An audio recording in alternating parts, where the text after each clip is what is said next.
Nossa vida é o maior presente que o dono do mundo nos deu.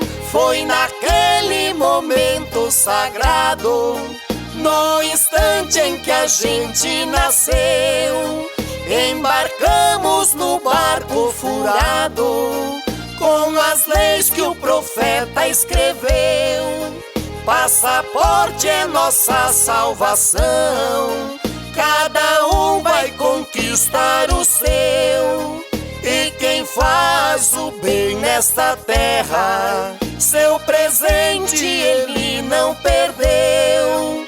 Terminando a nossa trajetória, entraremos na glória que Deus prometeu. Terminando a nossa trajetória, entraremos na glória que Deus prometeu.